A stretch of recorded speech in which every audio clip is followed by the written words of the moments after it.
Boa noite, irmãos. Boa noite, igreja. Eu agradeço ao Senhor pela oportunidade de mais uma vez estarmos aqui reunidos, para estar adorando o Senhor, para estar aprendendo mais acerca da verdade que nós conhecemos, que é a palavra de Deus. Que o Senhor venha falar conosco, como sempre tem falado. Amém? Eu agradeço aos irmãos que nos acompanham através das redes sociais, que o Senhor os abençoe também. Vamos nos colocar de pé para a gente possa orar, como sinal de adoração e submissão à presença do Senhor que já se faz aqui. Pai Santo e Eterno Deus, Deus Pai Todo-Poderoso, Criador do céu e da terra de todas as coisas. Nós te louvamos, Pai, pela oportunidade de estarmos aqui na tua casa. Nós te pedimos, Pai, que o Senhor venha através do teu Espírito Santo nos abrir o entendimento, nos dando discernimento acerca da tua palavra, Senhor Deus. Nos instrua, Pai, nos capacite, porque nós sabemos das nossas limitações, da nossa incapacidade. Embora saibamos, Senhor Deus, que a tua palavra é clara, Senhor Deus, e eficaz para alcançar o nosso coração. Mas devido à nossa pequenez, o nosso estado caído e pecaminoso, Pai, nós temos dificuldade a entender e a aceitá-lo, Pai. Que o Senhor venha, Senhor Deus, tornar evidente em nossas vidas. Assim nós oramos e te agradecemos no nome do Senhor Jesus. Amém, irmãos? Pode se assentar. A oportunidade de estar com a equipe de louvor.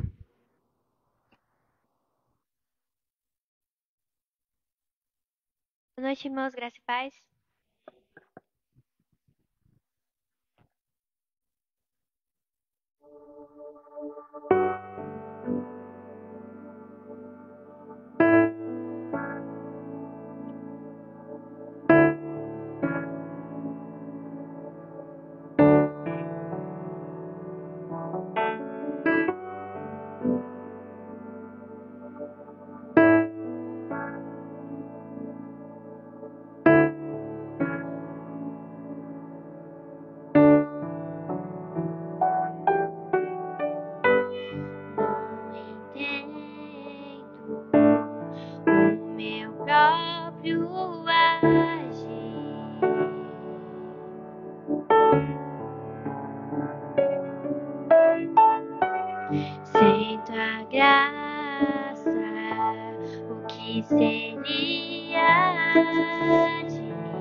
terra impendável, a qual eu não me rendo, pois meu corpo já foi vendido como escravo, e não existe bem nenhum em mim, apenas o pecado. Mas eu sei que no tocante ao meu interior tenho prazer na sua lei. Tu és o meu amador, então liberta-me de mim. Eu quero ser a sua casa. Se o Senhor estiver aqui, eu sei, eu venço o pecado. Então enche-me de ti, até que não haja mais espaço, pois quando estou em tua presença, o meu viver é transformado.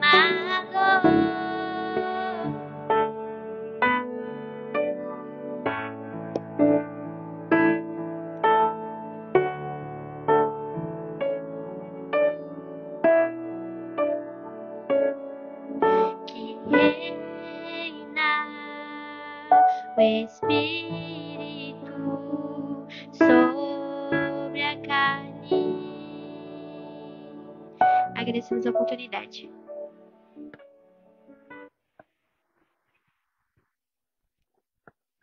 Amém, irmãos. Glória a Deus.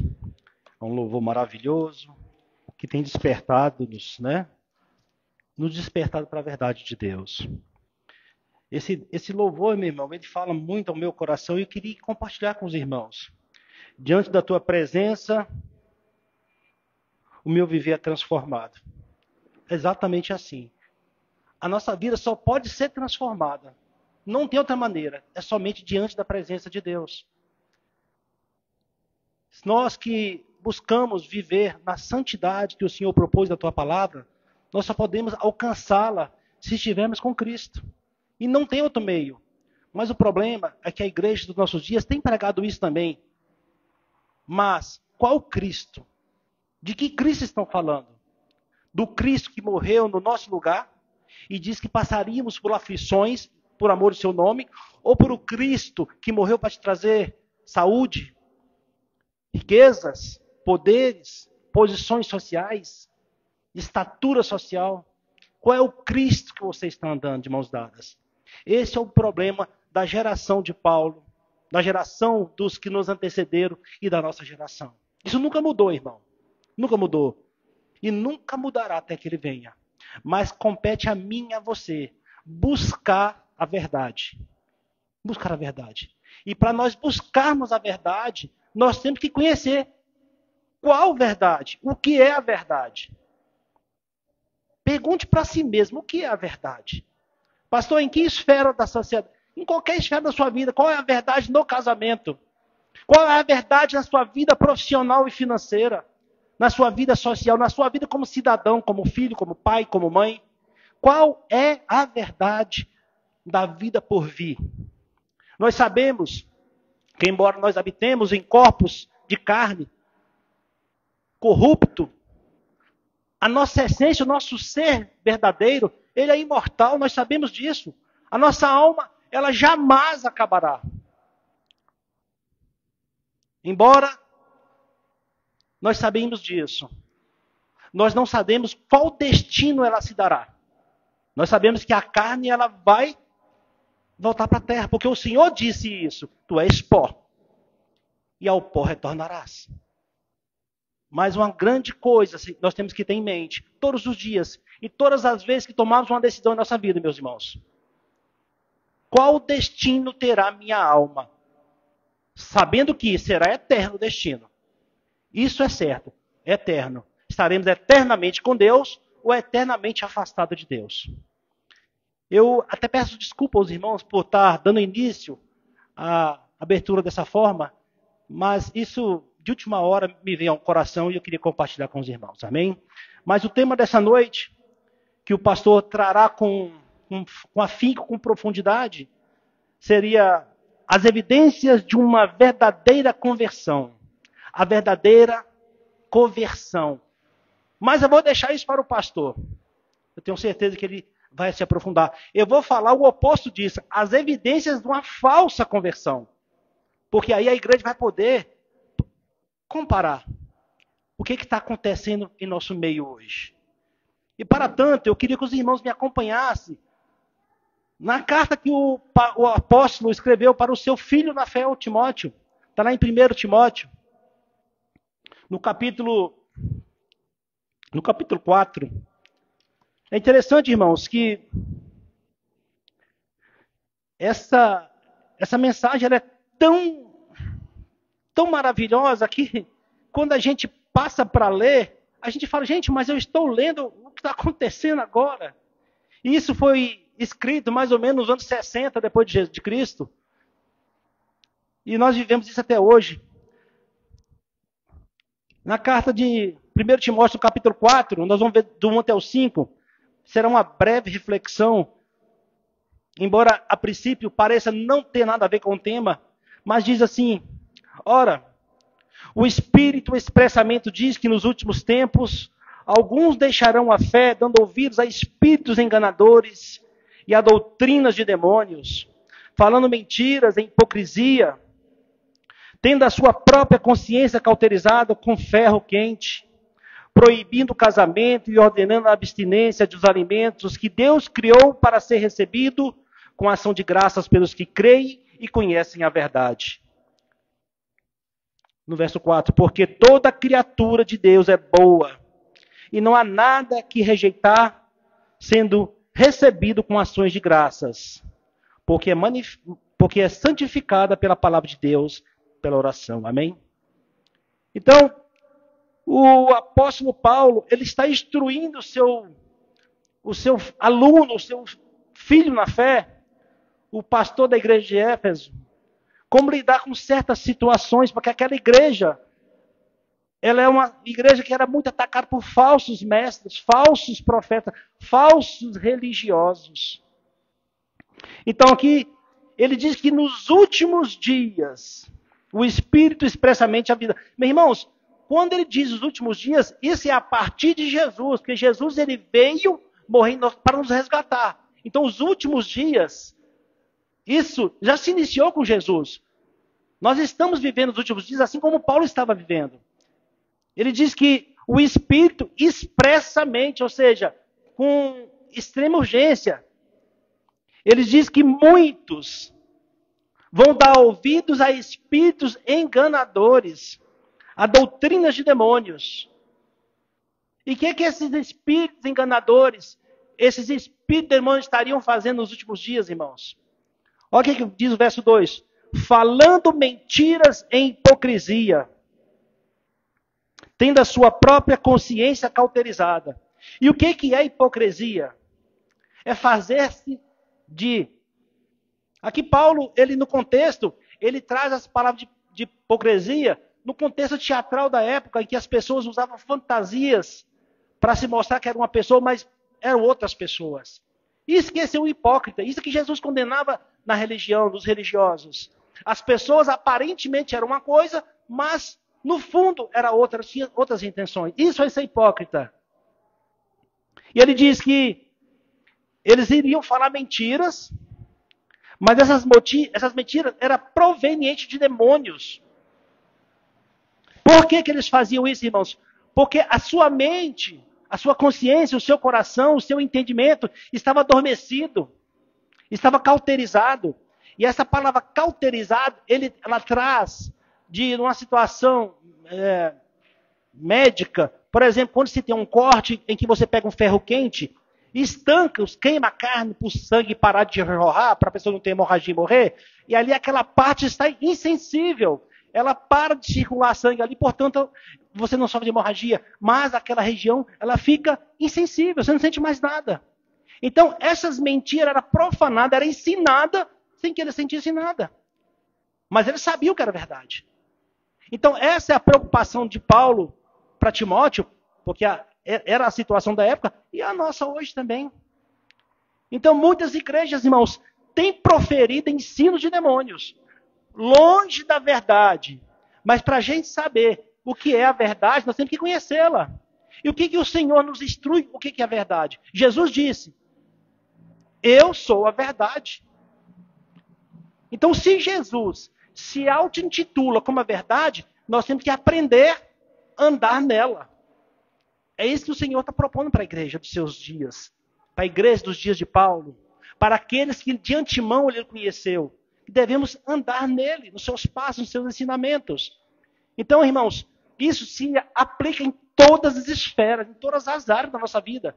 Se você é novo, é jovem, você está aprendendo a caminhar na vida, você é estudante, é o seu primeiro emprego, você está fazendo estágio, não importa em que momento você está da sua vida, você tem que caminhar em Cristo, na verdade. E para conhecer a verdade, irmãos, ela tem que ser pregada, ela tem que ser instruída.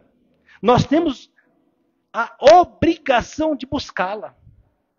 Nós não podemos achar que somos eternamente bebês espirituais para estar recebendo leitinho todas as manhãs, todas as tardes, todas as noites da mamãe e do papai. Nós temos obrigação de buscar o alimento diário. Por quê? Porque Paulo diz o seguinte para mim e para você. Vocês já deveriam ser mais maduros.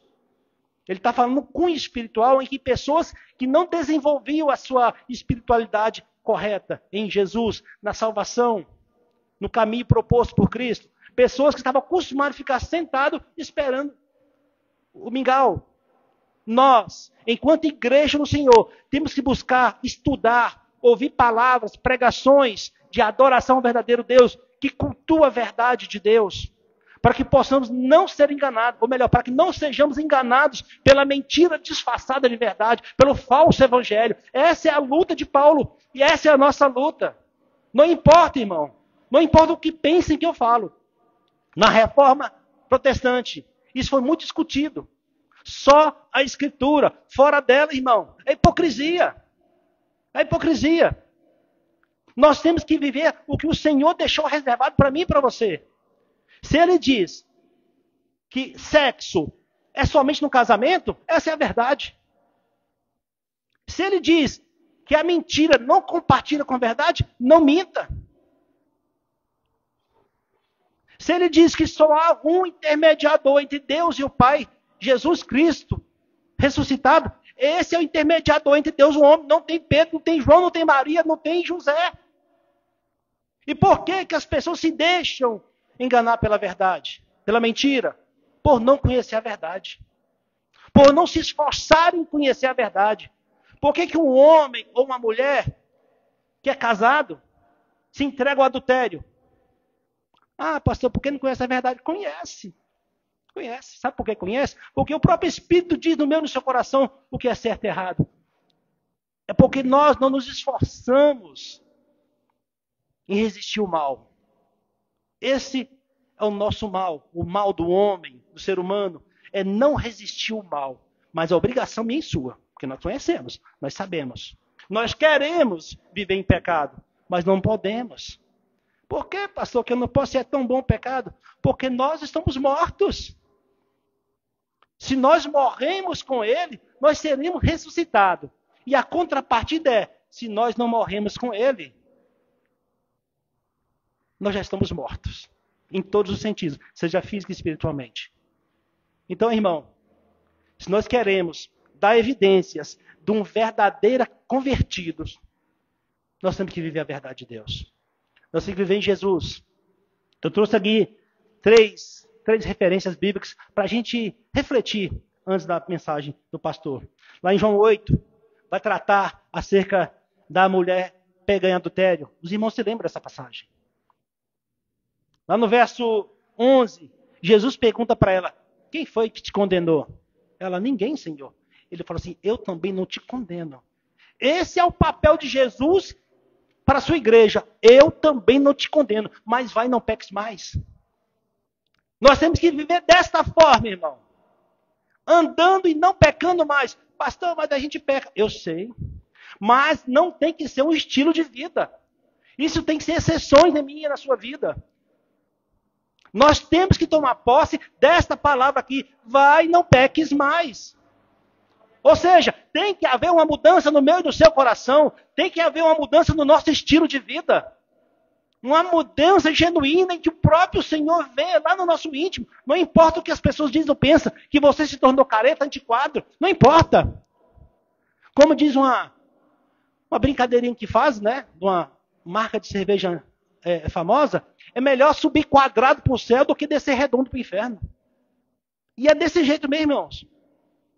Nós temos que nos esforçar. O Senhor Jesus não falou assim, você está salva, está perdoada, siga o seu caminho. Não, ele não disse isso. Ele disse, vá e não peques mais, porque eu também não te condeno. Então, há uma condicional aqui, irmãos. E ela vai fazer isso, sabe por quê? Porque a palavra de Deus entrou no seu coração e ali houve um novo nascimento. A mudança na mente dela foi feita. Ela nasceu de novo. Houve uma mudança de pensamento. Então, esse é o papel da igreja. De nós, enquanto servos do Senhor, até que Ele venha. O segundo ponto, irmãos, eu trouxe para a igreja, lá em João também, no capítulo 4, da mulher samaritana no poço. Vocês se recordam também que o Senhor Jesus disse para ela assim, quantos maridos você tem? Ela falou, tem um. Jesus fala para ele, olha, você teve 5 maridos, mas nenhum é seu. Jesus está confrontando o pecado dela. E quando Jesus discute com ela, Jesus mostra para ela quem de fato ele é. Ao final de tudo, ela corre para a cidade, chama as pessoas e fala, olha, conheci um homem que sabe tudo acerca de mim. Falou tudo da minha vida. E no final de tudo as pessoas dizem, nós agora cremos, não é pelo que você falou, mas é pelo que o Senhor disse agora. Então, a palavra de Deus ele tem um poder e a função de confrontar a mim e a você, nos mostrar a verdade e nos ensinar que caminho seguir. Não é mais ter esse tipo de vida. E diz a Escritura que a palavra do Senhor entrou naquela cidade e muitas pessoas se entregaram àquela verdade. E eu trouxe também, irmãos, para que a gente possa refletir a conversão de Paulo, lá em Atos. Os irmãos se lembram quando aconteceu? O que Paulo fazia? E essa aqui é chocante, sabe por quê? Porque aqui, como inferência, hoje, Paulo representa a religião dos nossos dias. Conhecedora da palavra. Tinha autoridade. Tinha recursos. Tinha apoio geral da religião daquela época. Mas não conhecia a verdade. Andava em algo que pensava que era verdade. Mas ele não conhecia a verdade. Mas ele teve um encontro com a verdade. E a verdade lhe trouxe um novo entendimento, fez com que ele nascesse de novo. Então ele passou a lutar contra tudo que ele acreditava que era verdade. Para divulgar a verdade verdadeira. Parece contraditório, irmão. Verdade verdadeira. É verdade. Verdade verdadeira, porque existe verdade mentirosa. Pegam a verdade e distorcem ao seu bel prazer. Em busca de quê, pastor? De tudo, menos da verdade. De riquezas, de prazer, de respeito, de posições, menos da verdade. Porque Jesus não morreu para tantas coisas quanto é pregado por aí, meu irmão. Ele só morreu para que eu e você tivesse a oportunidade de conhecê-lo. De escapar das mãos de Satanás. Senhor, qual é a mão de Satanás? É o mundo. É tudo que o mundo oferece para mim e para você. Essa é a mão de Satanás. Que oferece as facilidades, os manjares, as delícias deste mundo. Delícias para a carne, mas não para a alma. E nós, irmãos, temos que entender uma coisa para finalizar. Jesus disse assim para a igreja dele, perseguiram a mim, por que não vão perseguir vocês? Por acaso o servo é maior do que o mestre? E nós, sendo pequenos cristos, somos maior do que Cristo para não ser perseguido? Se a igreja é perseguida, seja em qual situação for, irmão, não importa. Cada um conhece a sua vida, a sua dificuldade. Uns no casamento, uns na saúde, uns nas finanças, uns na família, não importa. Esteja firme de que o Senhor tem propósito nisso.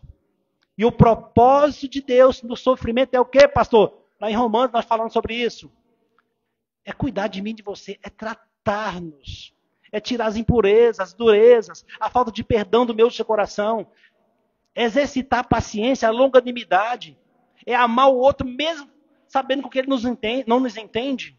Quando nós olhamos para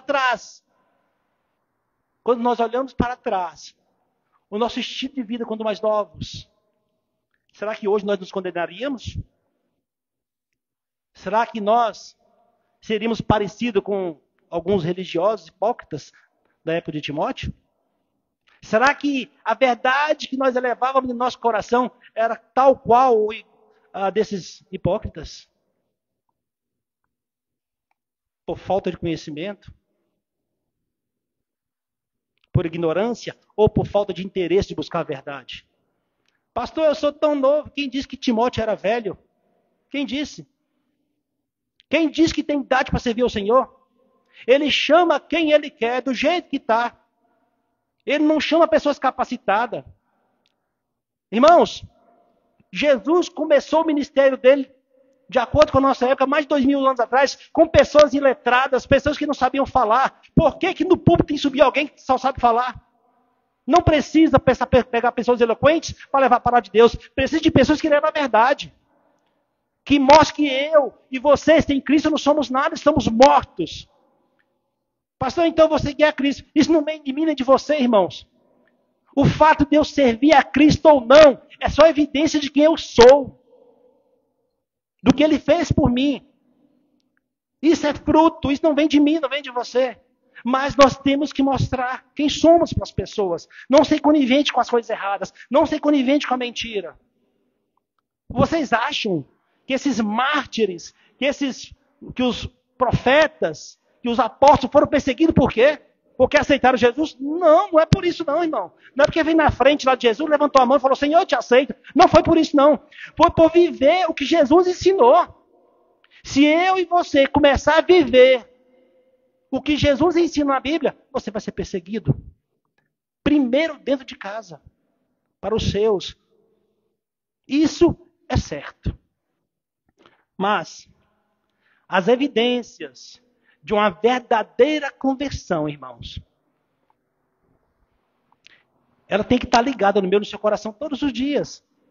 Quando nós aceitamos o ensino da palavra que diz que nós morremos para este mundo, isso é sério. Isso é sério. Não é assim, é bonito falar, mas viver é difícil. Nós morremos para esse mundo, mas como estar mortos estamos vivos? É justamente o que Paulo diz, quem me livrará do corpo dessa morte? Porque o corpo quer pegar o tempo todo. Mas, pela graça sois salvos. E isso não vem de nós, isso é dom de Deus. Que possamos, irmãos, carregar de fato a cruz. A cruz ali simboliza o sofrimento, a dificuldade. Mesmo caindo, Jesus caiu 3 vezes, mesmo caindo, irmão, levanta, torna de pé e vai até o destino que foi proposto por ele. E não se preocupe se um irmão sofre menos do que você. Ah, mas o meu irmão não passa por isso. Lembra o que Pedro perguntou para Jesus? E esse aí, o que vai acontecer com ele? Ele, rapaz, te importa o que vai acontecer com ele? Pedro, cuida da sua vida, Pedro. Que de todos cuido eu. Amém, irmãos? Eu quero agradecer aos irmãos pela oportunidade e alertar a igreja de que nós temos um pai, sim. Um pai zeloso que cuida do filho. E o amor é expresso através da dura mão do Senhor em nossas vidas, para que não venhamos a tropeçar e a cair. Amém, irmãos? Que o Senhor abençoe a igreja e a equipe de louvor está com a oportunidade. Em nome de Jesus. Amém, irmãos, graça e paz. Vamos louvar o Senhor com o hino.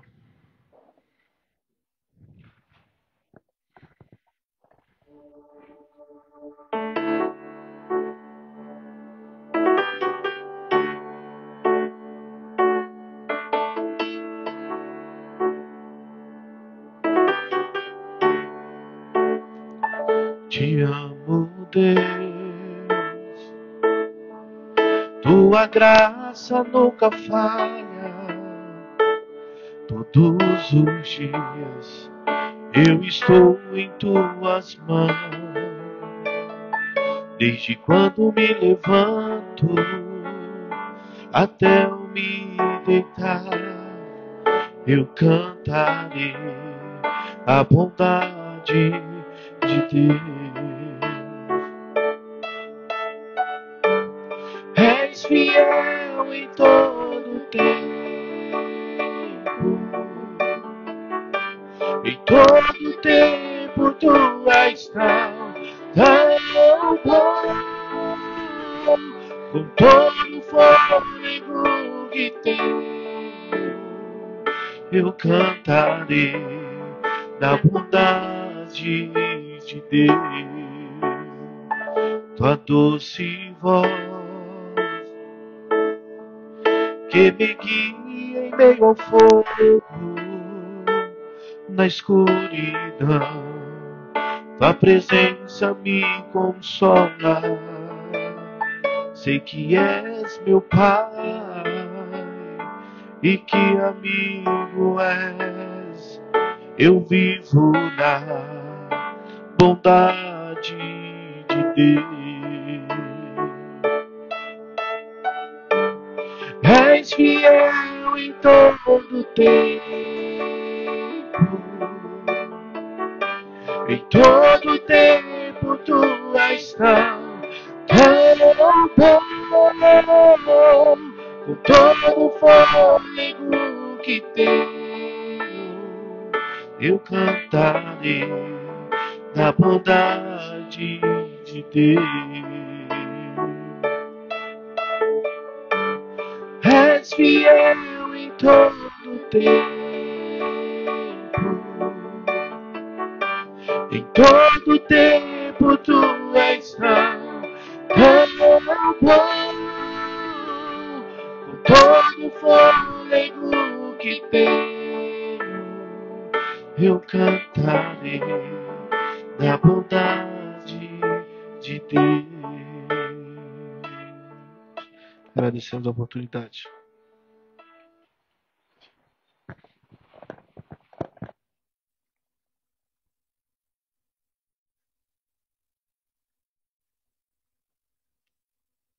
Graças e paz, igreja.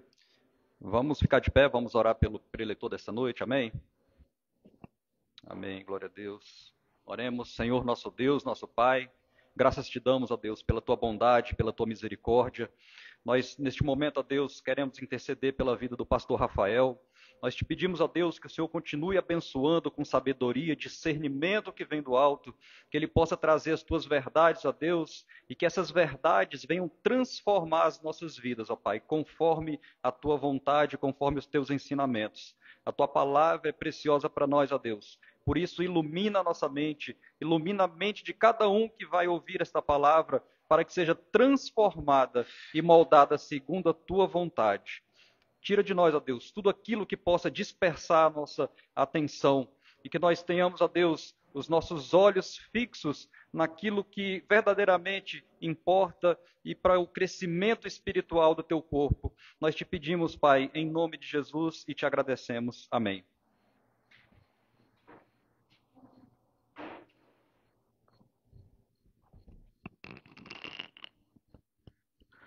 Amém, irmãos. Glória a Deus. Graça e paz da parte de nosso Senhor Jesus Cristo. Para mim é um prazer grandioso, como sempre, estar na presença do nosso Deus, com nossos irmãos, reunidos com o único intuito de aprender, de louvar, de engrandecer o nosso Senhor, nosso Deus, através do culto, nos entregando verdadeiramente em espírito e em verdade. E por isso eu sou grato a Deus pela oportunidade de estar como igreja com os irmãos e de ter a oportunidade de falar mais dele, de trazer mais das suas verdades, sabendo que nada é mérito e tudo é graça, que ele nos concede. Amém? Irmãos, quero também agradecer aos que estão nos acompanhando pelas redes sociais, que irão nos acompanhar também posteriormente, e pedir aos irmãos que, sem demora, abra sua Bíblia na carta do apóstolo Paulo aos Colossenses. Vamos dar continuidade às nossas pregações expositivas na carta aos Colossenses. E hoje, se Deus assim permitir, falaremos aí o início do capítulo 3, dos versos 1 ao 11. Amém, irmãos? Colossenses, capítulo 3, versos do 1 ao 11. Lembrar que a versão que eu utilizo, que geralmente é utilizada na igreja, é a versão King James, a 1611, que é uma versão mais tradicional, mas independente da versão que você tiver aí, você vai conseguir acompanhar tranquilamente. Amém? Carta do apóstolo Paulo aos Colossenses, capítulo 3, verso do 1 ao 11. Pastor Júnior já trouxe para nós, introdutoriamente, a respeito do tema desta noite, que nós vamos ter aqui a oportunidade de falar das evidências de uma verdadeira conversão. E para nós iniciarmos a leitura do capítulo 3, vamos recapitular rapidamente o que já viemos falando anteriormente. Nós já vimos todo o capítulo 1, onde falamos sobre as saudações que Paulo traz geralmente nas suas cartas, e vimos ali no início do capítulo 1 as obras de Deus em Cristo Jesus. Como eu disse, a carta aos Colossenses era um verdadeiro tratado cristológico, visto que essa igreja ela estava sendo veementemente atacada por uma heresia que nós já falamos aqui várias vezes, que ficou conhecida, inclusive, como a heresia de Colossos, que era uma mistura de vários tipos, se eu posso assim dizer, de mentiras, E no capítulo 1, Paulo já começa saudando ali e falando sobre a obra da redenção de Cristo, da excelência de Cristo, da reconciliação de Cristo. No finalzinho do capítulo 1, ele fala do ministério ao qual ele emprega como apóstolo. E no início ali do capítulo 2, ele vai falar que ele é sofredor por causa de Cristo e vai entrar ali propriamente dito, propriamente dizendo sobre o aspecto doutrinário da carta, aquilo que de fato ele veio entregar, que era o quê? Ele veio de fato expor as mentiras que estavam sendo trazidas naquele contexto. E nós vimos no capítulo 2 que Paulo traz ali expositivamente sobre as 4 mentiras que compunham a heresia de Colossos, que era o quê? Que eram basicamente o gnosticismo, nós vimos ali do versículo 3 ao versículo 8, propriamente dito, que eles iam contra totalmente a pessoa de Cristo como matéria e queriam trazer uma verdade, como eu posso dizer, uma libertação pelo conhecimento estreito e o conhecimento humano, filosófico, E Paulo vai combater, inclusive dizendo que em Cristo habitava corporalmente toda a plenitude da divindade, mostrando que o gnosticismo nada mais é do que uma continuação do platonismo grego, que dizia que a matéria era má e o espírito era bom, mostrando que Cristo de fato é espírito, mas também é carne. Ele veio em corpo físico e cumpriu em si tudo que era para ser cumprido. Nós vimos também ali, no meio termo, ali, depois do capítulo 8 até propriamente o versículo 15, ele falando um pouco sobre o legalismo. Nós vimos ele falando ali sobre aqueles cristãos que se diziam cristãos, mas que não queriam abandonar os princípios judaicos. E ele falando ali, esses cristãos tentando trazer a guarda de dias especiais, de dietas especiais, de calendários especiais entre si, e sobre a circuncisão. E ele mostrando que ninguém pudesse fazer isso, porque Cristo de fato cumpriu, e tudo isso era sombra daquele que viria, que é o próprio Cristo. Mostrando que se era sombra e se o corpo já apareceu, para que nós vamos seguir a sombra, se a própria pessoa já nos foi apresentada? Ele mostra isto, revelando que Cristo de fato foi e é a nossa circuncisão. Cristo de fato foi e é o cumprimento de tudo aquilo que era esperado e prospectado no período do Velho Testamento. Depois ali nos versículos 16, 17, 18 ali, ele vai nos trazer a respeito do misticismo religioso, que era o quê? Nada mais é do que era um sincretismo, algo, um culto que tentava trazer o oculto, adorações a anjos, e buscava tudo que não era, que é comum do ser humano buscar, mas que não é de fato Cristo. Ele mostrou, e ele disse, olha, que ninguém vos deixe ser julgados, que ninguém vos traga, que faça-vos juízes desses cultos, porque esses cultos nada mais são do que paganismo, nada mais são do que imitação do que já era feito naquela época. Buscar o oculto nada mais é do que o coração humano que busca sempre, né? E ele mostrou que Cristo nada mais é do que a verdade, e não quem adora anjos, de fato, abandona a adoração ao verdadeiro Deus e o verdadeiro Cristo. E finalmente ele fala sobre o ascetismo. E ele vai dizer que o infligir punição na sua própria carne, ou em você se isolar do mundo, ou em você se martirizar carnalmente, psicologicamente, nada mais é do que um sacrifício tolo. Porque Cristo já se fez sacrifício por nós. E isso não era o intuito do cristianismo e de Cristo. Ele disse que é melhor obedecer do que sacrificar. Ascetismo, esse auto-infligimento no corpo, nada mais é do que um sacrifício de tolo.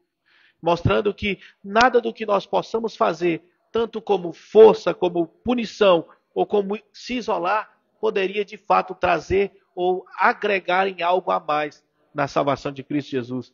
E ele vai dizer justamente isso no final do capítulo 2, né? E ele vai dizendo ali que nenhum homem vos engane com recompensa de falsa humildade, adorações de anjos. E ele vai dizer ali no finalzinho também, porque se vocês estão mortos com Cristo aos rudimentos do mundo, por que vocês continuam como se vivessem nesses rudimentos do mundo? Né? É o que ele fala no finalzinho. E ele diz que no final, ali no versículo 23, que essas coisas que parecem mostrar uma sabedoria, uma humildade, uma disciplina no corpo, nada mais são do que satisfação carnal. Mostrando que o ser humano, tentando agregar em algo na salvação, ele nada mais é do que satisfazer, nada mais faz do que satisfazer a sua própria carne. Visto que Cristo, ele é perfeito e completo em todo o seu propósito. Quando ele veio com uma missão. E essa missão não necessita de nada que eu e você faça corporealmente, fisicamente, intelectualmente, para que isso se cumpra. Porque ele é santo, justo e perfeito. Como Paulo diz, nele habita corporalmente toda a plenitude da divindade.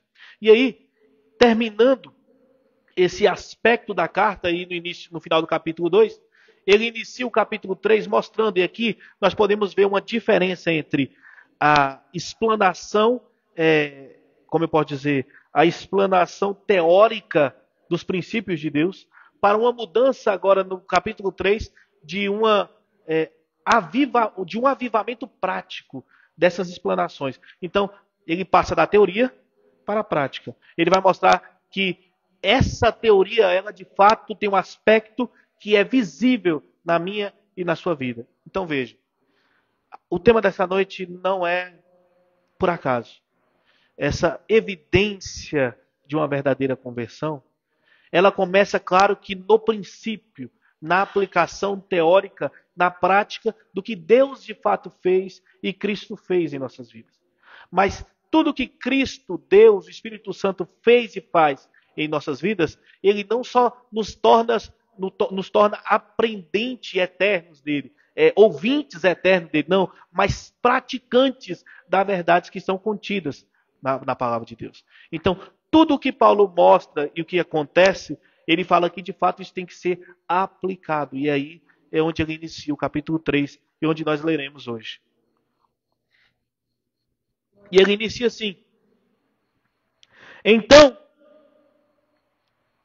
se ressuscitastes com Cristo, buscai as coisas que são de cima, onde Cristo está sentado à direita de Deus.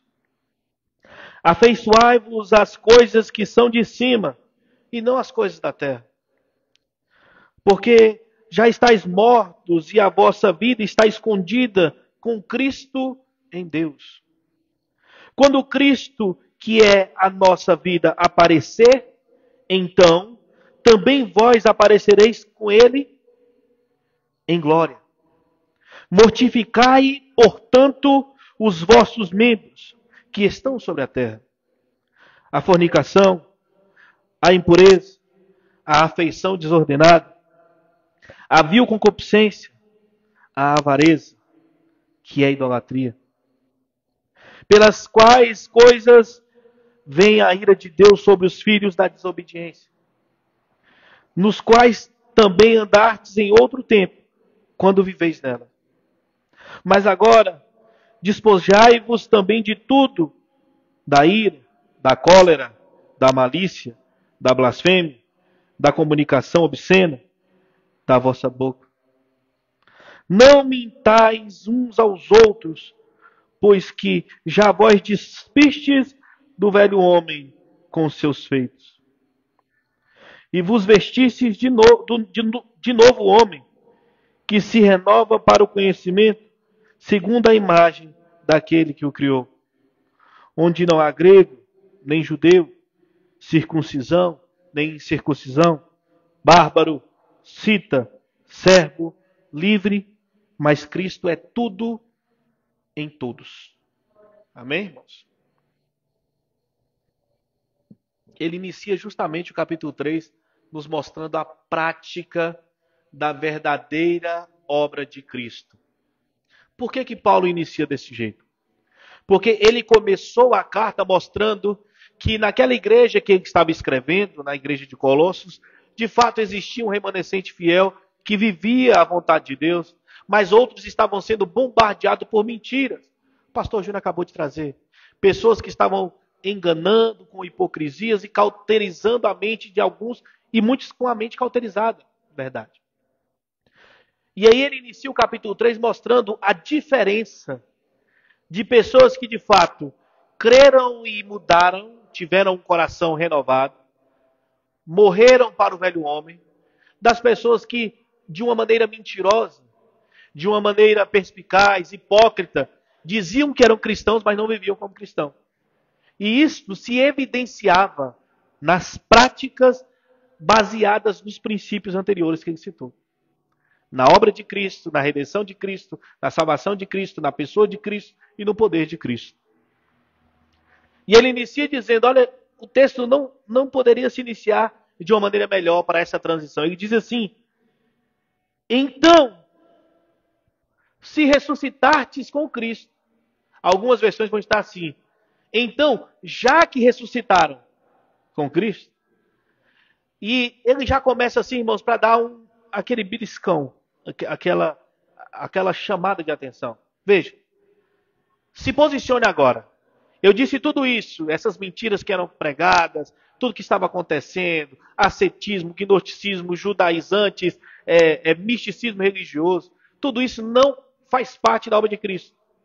Logo, se você já ressuscitou com Cristo, já que estão com Cristo, e veja, o início desse capítulo não reflete que Paulo esteja com dúvida.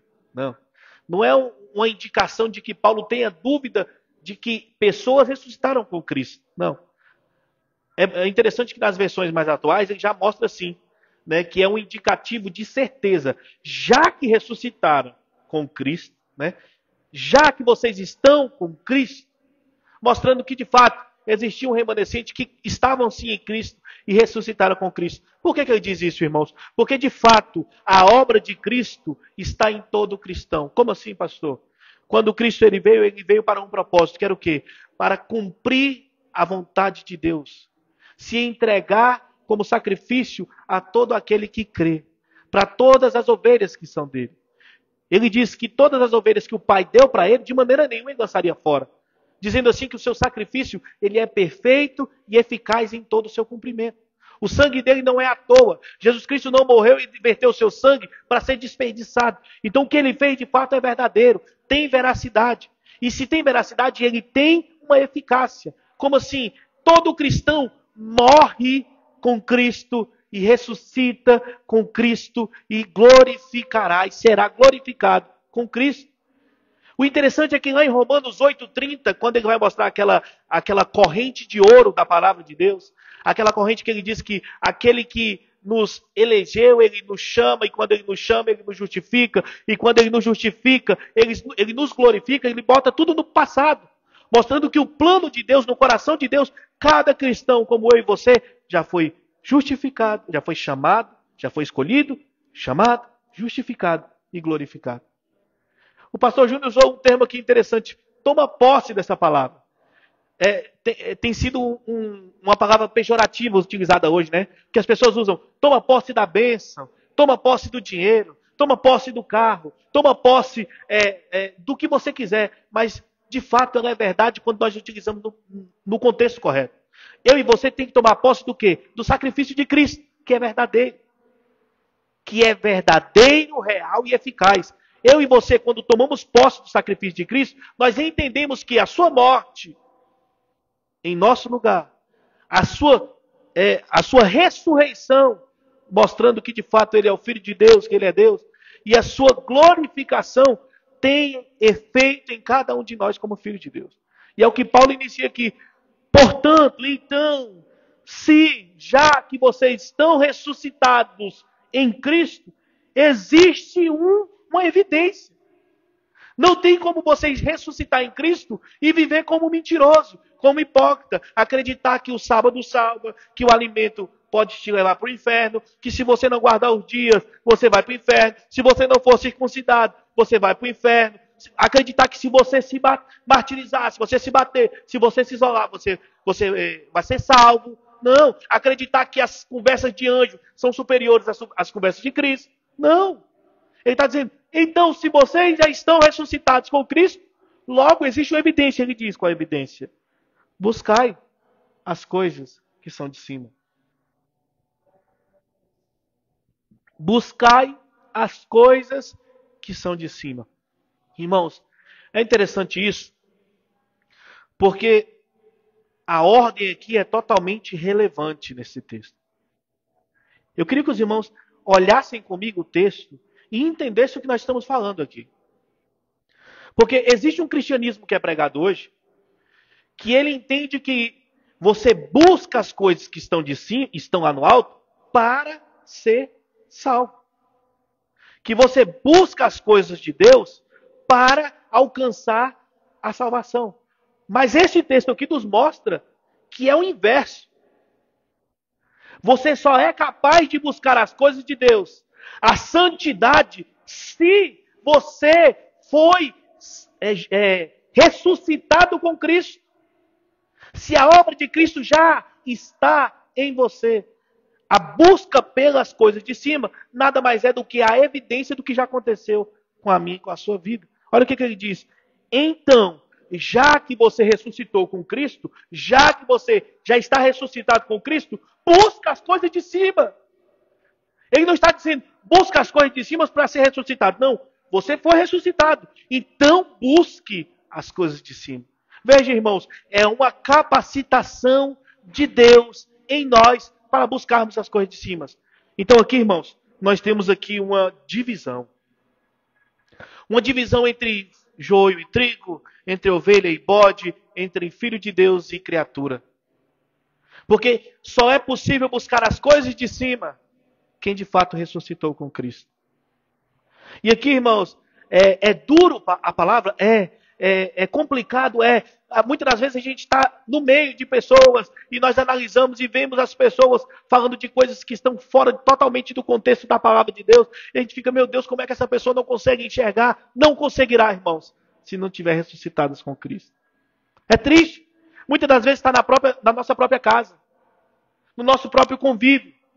Pessoas que ao invés de buscarem a Deus, buscarem as coisas do alto, estão buscando a si mesmo, o seu próprio coração, o seu próprio entendimento, a sua própria vontade. Mas a Bíblia é clara. Nós só somos capazes de buscar as coisas de cima se estamos ressuscitados com Cristo. A evidência de uma verdadeira conversão, ela só é possível se de fato você converteu. Se Cristo tirou o coração de pedra e colocou um coração novo. Veja, irmãos, aqui não é uma mudança de estado do coração. Aqui é uma troca de estado. Cristo tira o velho e põe o novo. Ele quem faz. Não é possível eu e você mudar o nosso coração. É Cristo quem tira a velha natureza, o velho eu. A pessoa que estava morta, ele vivifica. E se eu e você estamos ressuscitados em Cristo, que busquemos as coisas lá de cima. É o que ele fala aqui. Logo aos colossenses que estão se enveredando pelas mentiras aqui, ele fala, olha, A evidência de que você ressuscitou com Cristo é buscar as coisas de cima. Logo, se você não está buscando as coisas de cima, tem um problema. Tem um problema. E ele continua. Onde Cristo está sentado à direita de Deus. E isso é uma verdade absoluta que nós temos no meio cristão, irmãos. Nosso Senhor Jesus Cristo, Ele morreu, Ele ressuscitou, Ele veio em corpo de glória, esteve com os seus apóstolos e com alguns que ouviram, e depois foi para a glória se assentar à destra de Deus. Nós cremos nisso, nós vemos a palavra de Deus nos mostrando isso. E isso é algo que nós temos com a veracidade. E é onde eu, você e todos que estão cristãos temos que estar no nosso coração. Em Cristo, que está à destra de Deus. Quando ele fala, buscar as coisas que estão do alto, que é onde Cristo está sentado à destra de Deus, ele está linkando aonde eu e você como cristão tem que ter os nossos pensamentos, as nossas buscas. Veja, pastor, então o senhor está dizendo que eu não posso mais estudar, eu não posso mais me casar, eu não posso mais preocupar com os meus afazeres domésticos. Não, não é isso. Aqui Paulo está fazendo uma distinção entre pessoas que vivem para si mesmos e pessoas que vivem para a glória de Deus. No sentido de que se você é uma esposa, que você é um marido, se você é um filho, se você é um estudante, se você trabalha, tudo isso você faz primeiramente pensando na glória de Deus. Buscando as coisas do alto. É evidente que eu e você temos uma vida. Que nós temos afazeres diários. E que a nossa vida ela é pautada de decisões em cima de decisões. Escolhas em cima de escolhas. Mas a vida do cristão ela é diferenciada da vida do mundo em que sentido? De que todas as decisões, conversas e escolhas, elas estão pautadas no alto. Quando eu vou escolher, quando eu vou falar, quando eu vou pensar e quando eu vou agir, eu penso no quê? No alto. Eu busco as coisas do alto. E penso assim, será que de fato Jesus está em concordância com isso que eu estou fazendo? Será que o meu matrimônio está em concordância com o que Cristo orientou? Será que a minha atitude como esposo, como esposa, como filho, como estudante, como colega de trabalho, nas relações interpessoais, está de acordo com o que Cristo de fato ensinou? É isso que é pensar nas coisas do alto. Buscar as coisas do alto, aonde Cristo está à destra de Deus. Ele está chamando os colossenses para isso. Olha, vocês estão tendo decisões e vivendo as suas vidas, mas estão buscando o errado. Por quê? Porque vocês estão enveredando para o lado errado, pela mentira. Se vocês conhecessem a verdade, estivessem de fato ressuscitados em Cristo, vocês viviam na verdade, procurando a verdade, buscando as coisas que estão no alto. Isso é uma evidência, irmãos, de uma verdadeira conversão. Buscar as coisas que estão do alto. E ele continua.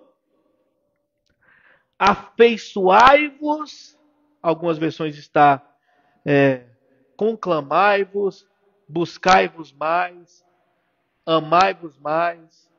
Existem vários tipos.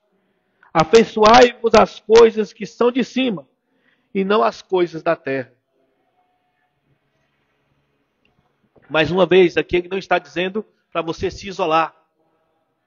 Ele não está dando aqui margem para o ascetismo, para aquela prática que foi muito comum posterior, né, à morte e ressurreição de Cristo, no início do primeiro século, que foi as pessoas irem para os desertos, fazerem mosteiros. Né? Não é essa a prática.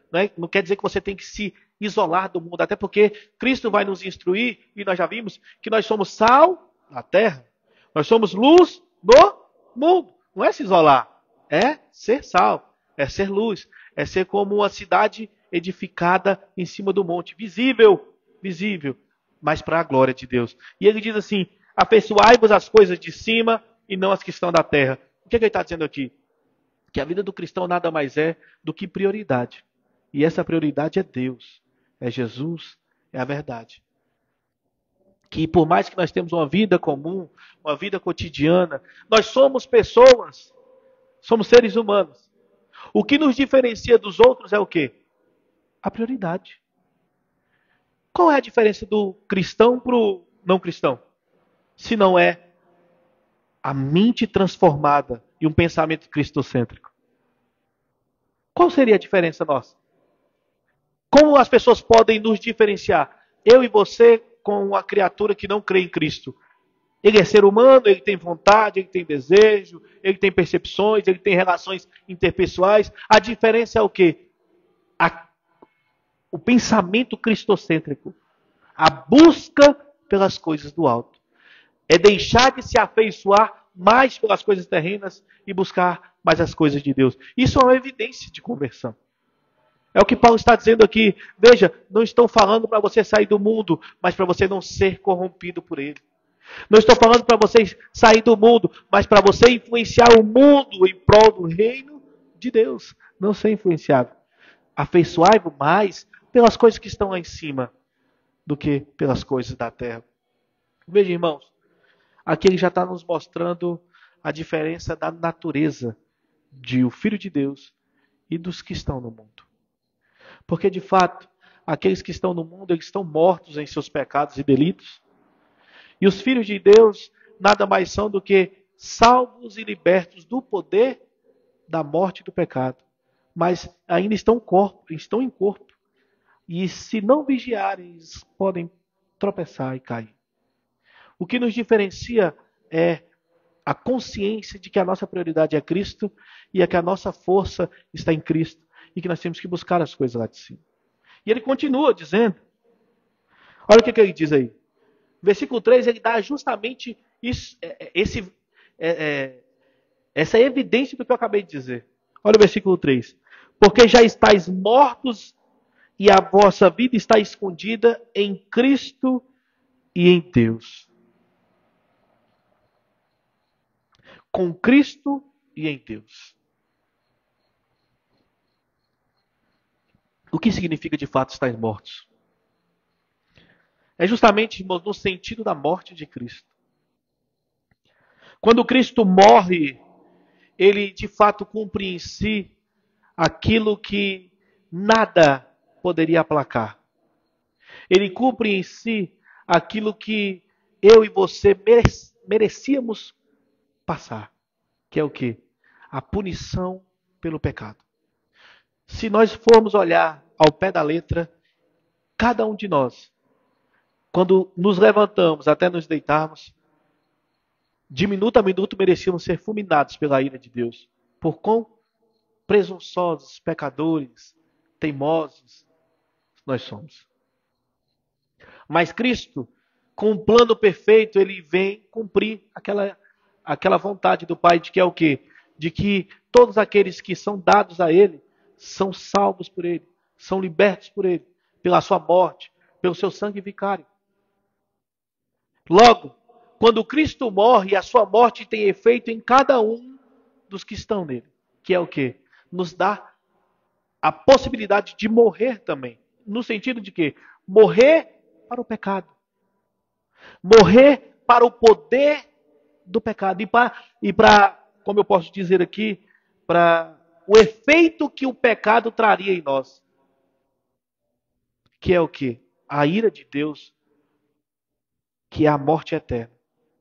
Quando ele diz, porque já estáis mortos e a vossa vida está escondida com Cristo em Deus, ele está mostrando quando Cristo veio, ele morreu. E quando ele morre, todos os cristãos morrem com ele para o pecado. E ele traz para si a vida de cada um e esconde nele com Deus, em Deus. Nos livrando do poder da morte e do pecado. Veja, mas esse livramento do poder da morte, ele ainda não nos trouxe uma glorificação perfeita. Veja, nós sabemos que por mais que Cristo morreu no meu e no seu lugar, e quando eu digo no meu e no seu lugar, eu digo em todos aqueles que creem, porque nós sabemos que a morte de Cristo, por mais que ela pode sim, ela tem poder para salvar todos, nós sabemos que não são todos que são de Cristo, a Bíblia é clara em dizer. Nós sabemos que ele quando vem, e quando ele morre, quando ele nos esconde nele, ainda assim nós estamos no mundo, nós vivemos como pessoas, e nós estamos ainda dentro, nossa alma, nosso coração transformado, está dentro de um corpo corruptível, tendencioso ao pecado.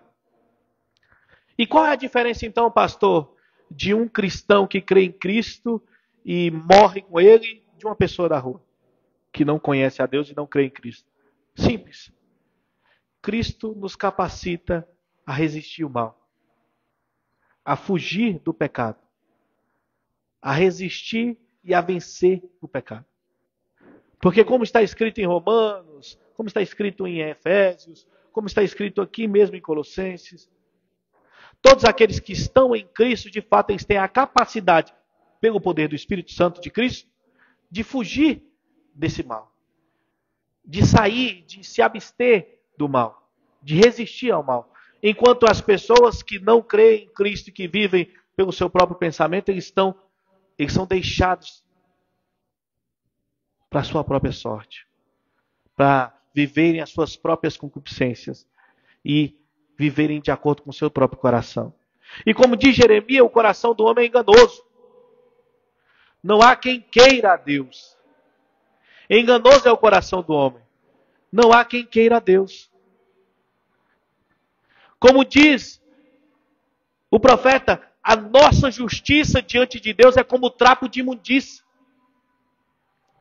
Logo, se eu e você se acha justo sem Cristo, se eu e você se acha que tem um coração bom sem Cristo, nós estamos indo com a consciência errada para o inferno. E Cristo traz de fato esta evidência na sua morte que tem de fato poder sobre a minha e na sua vida, que é o quê? Nos matar para o pecado. Agora eu e você tem a capacidade de resistir ao mal. Nós sabemos o que de fato é ruim e se de fato estamos em Cristo, resistimos, fugimos, dizemos não. Isso é uma evidência, irmãos, da morte de Cristo. E ele diz assim, versículo 4.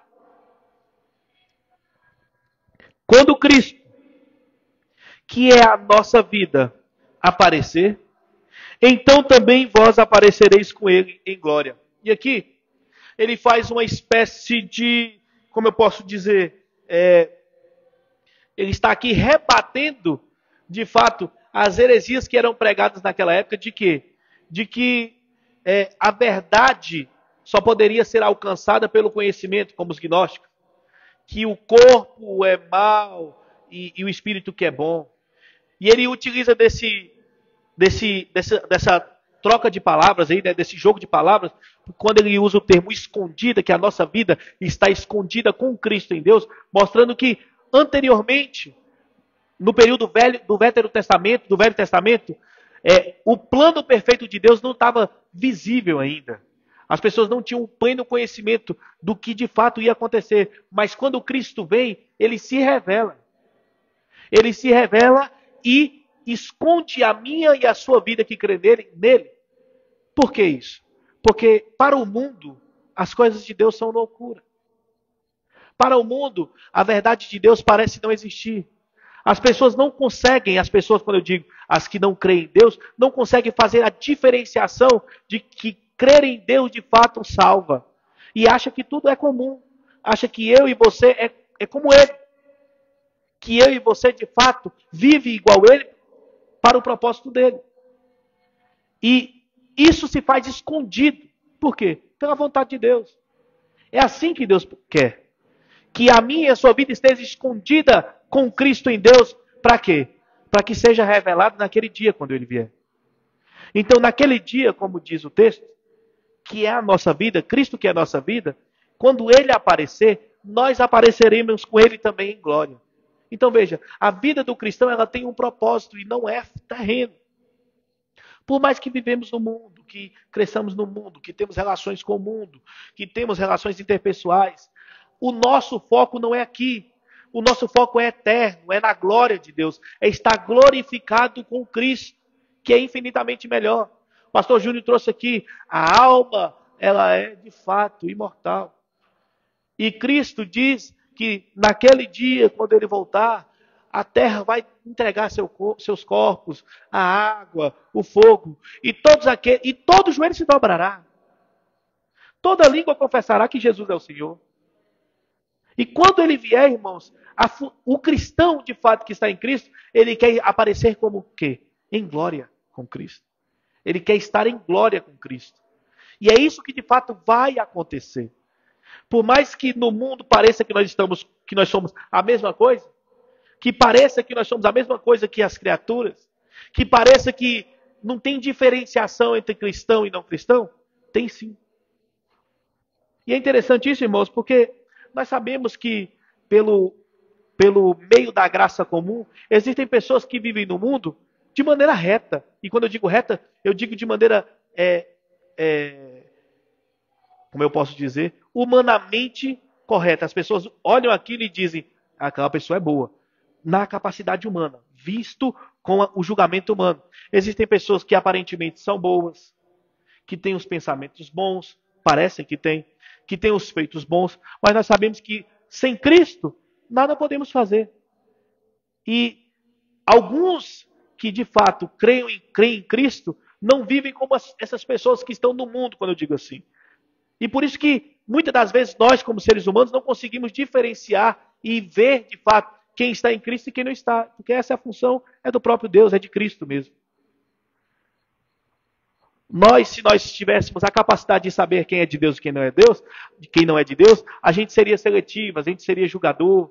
Cristo é soberano e Ele sabe de todas as coisas. Sabe que essa capacidade não poderia ser dada ao ser humano. E por isso que nós temos uma ordenança que é o quê? Falar a todos, pregar a todos.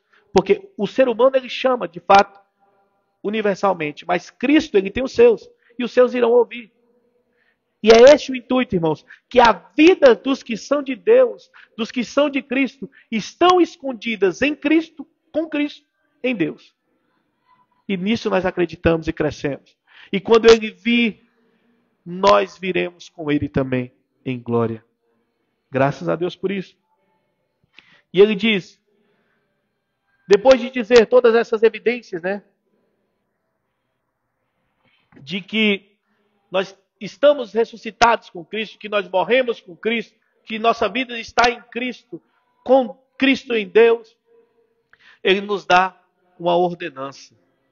Ele diz assim, mortificai, portanto, os vossos membros que estão na terra. Veja, irmãos, por que eu disse que isso tudo é evidência? Porque, irmãos, não existe meio de você mortificar os membros, e aqui são as atitudes, os pensamentos, tudo que nos liga ao pecado, sem que de fato você tenha morrido com Cristo, ressuscitado com Cristo, sem que de fato você tenha se convertido, você tenha sido regenerado, que o Espírito Santo de fato te guie. É por isso que existe essa ordem. Ele fala, olha, se de fato vocês ressuscitaram, busquem as coisas de cima.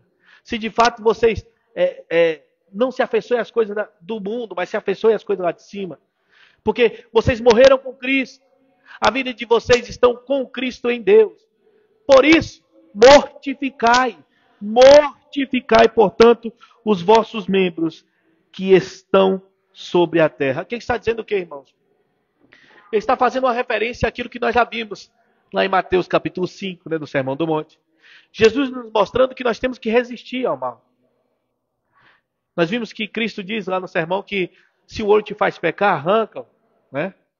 Se um braço te faz pecar, se um membro te faz pecar, arranca-o. Mas não no sentido literal, no sentido que de fato nós temos que viver para o propósito de Deus, fugir da aparência do mal. E ele diz, se você de fato é um cristão, e quando ele diz se, ele não está com dúvida, ele está mostrando a diferença entre o cristão e o não cristão. Ele está dizendo, já que você é cristão de fato, você ressuscitou com Cristo, você morreu com Cristo, mortifique a sua carne. Veja, nós sabemos que nós estamos em corpo ainda físico. Nós ainda temos tendência ao mal. É interessante, irmãos, porque todo o contexto do Novo Testamento, o apóstolo Paulo ele vai fazer uma teologia baseada no primeiro Adão e no segundo Adão. Mostrando que o primeiro Adão foi aquele que caiu, né? Aquele que caiu no pecado, desobedeceu. E com a sua desobediência, isso acarretou em uma punição para toda a sua descendência. Então todos que estavam em Adão estavam mortos. Mas aí veio o segundo Adão, como diz a carta. E esse segundo Adão morreu, ele foi perfeito, reto, justo, e todos os que são seus foram libertos dessa morte, dessa punição, dessa consequência da desobediência. Logo, eu e você já não faz mais parte das consequências e evidências do pecado, mas nós fazemos parte das evidências e consequências da vida, ressurreição e glorificação. E se nós fazemos parte disso, nós temos capacidade de quê? Mortificar os nossos membros. Por mais que estamos em corpo corruptível, com tendências ao mal, com tendências ao pecado, a nossa função é o quê? Mortificar. Veja aqui, entendeu o termo tomar posse? Se eu e você está em Cristo de fato e somos regenerados em Cristo, toma posse disso e creia que você consegue resistir ao mal. Você consegue, sabe por quê? Não é porque Cristo disse que você irá tentar. Não, ele disse que você tem que mortificar. Isso é obrigação, evidência de quem está em Cristo. Ele diz, mortificai, portanto, os vossos membros que estão na terra. Linkando o termo terra ao pecado. Linkando o termo terra às concupiscências do mundo.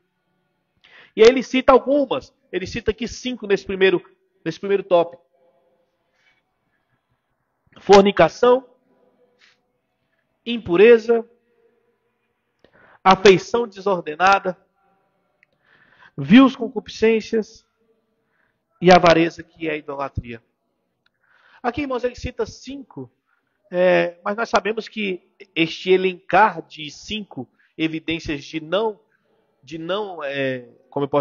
conversão, não quer dizer que são todas. Ele está citando aqui as mais comuns, o que mais acontece, o que mais pega, o que mais toca. Veja, esses primeiros 3 aí, que é fornicação, impureza e afeição desordenada, eles fazem parte daquele mural, daquela prateleira dos pecados sexuais, né? Que é uma grande parte que derruba, que faz as pessoas caírem e tropeçar. E veja, quando Paulo diz isso, irmãos, ele não está dizendo aqui que quem vai ser capaz de fugir disso são os que não cristãos. Porque os não cristãos vão viver nisso. Vão viver. As pessoas que não são salvas, que não são libertas, elas vão viver dessa forma. Se ele está falando para a gente fugir, matar os nossos membros aqui, ele está dizendo que os crentes são tentados nisso aqui. Cristão é tentado. Crente, ele é tentado dioturnamente nisso aqui. Que é o quê? Fornicação, impureza, afeição desordenada. Interessante que essa impureza aí é a palavra porneia, né? Que vai dizer sobre toda espécie de impureza na área sexual. Aqui ele pega uma sacola de impurezas sexuais, joga dentro e fecha e utiliza como porneia. E aqui você pode imaginar tudo que você quiser aí sobre impureza sexual. Interessante que essa afeição desordenada, em algumas Bíblias está escrito lascívia, né? Que é o desejo desordenado. Sentimentos desordenados. E prática desordenada. Olha que interessante. Ele fala sobre prática, sobre desejo e sobre pensamento. Fornicação é a prática. Lascívia é o desejo. Né? A impureza, né, que é a porneia, é o desejo. E a lascívia é o pensamento. Ele fala sobre toda a área do contexto sexual, mostrando, irmãos, que nós temos que matar. Isso é algo latente, que o ser humano é tentado dioturnamente e que nós temos que matar todos os dias. Isso tem que ser evidenciado. Veja, irmãos, ele está mostrando aqui porque é algo comum. Ele citou isso aqui porque na época acontecia de cristãos estarem tropeçando nessas práticas. E se nós olharmos no nosso contexto, é comum. É o que mais tem escândalos no meio cristão nessas áreas. De pessoas que pensam que estão de pé, mas não tomam cuidado para não cair. Aqueles que pensam que estão num grau de santificação extrema e se deixam e flertam com o pecado. Nós temos que tomar cuidado. Além desses pecados de ordem sexual, que é a fornicação, a porneia, né, a impureza sexual e a afeição desordenada ou lascívia, ele vai falar das concupiscências do próprio coração. Irmãos, quando ele diz que nós temos que mortificar o nosso corpo, ele não está falando aqui do olho, do braço, não é isso não. Nós sabemos que é do coração do homem que vem o mal. É o desejo. A vil concupiscência, tudo aquilo que nós tentamos, que nós queremos, que é corrupto. Nós temos que fugir dessa aparência, irmãos. Irmão, o ser humano, ele é tentado diuturnamente. E eu e você, como nascidos de novo, mortos dos nossos pecados em Cristo Jesus, nós temos uma obrigação de quê? Mortificar isso. E ele vai dizer, no final ainda, sobre a avareza. Não podia deixar de fora, né? O amor ao dinheiro. Primeiro, tentações no âmbito sexual.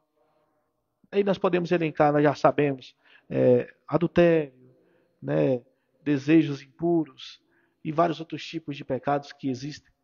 Ele fala sobre as concupiscências, sobre você colocar você mesmo no centro, você se amar mais, você buscar o que você quer, o seu desejo ser acima da vontade de Deus. Concupiscência. E aqui ele ainda fala como última instância o amor ao dinheiro, a avareza. E aí ele ainda coloca em um grau superlativo a avareza, ele diz que é idolatria. Jesus Cristo já tinha dito isso, né? Que não tem como você servir a dois senhores.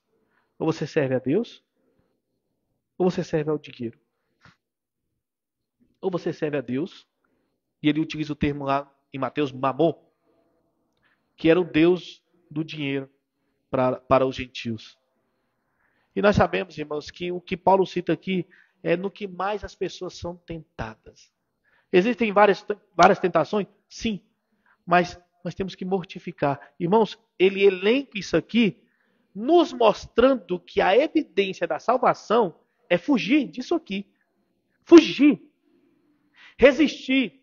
Não flertar. Não achar que você é santo demais, que você é bom demais, que você lê a Bíblia demais, que você é crente demais e achar que não pode tropeçar numa dessa aqui não.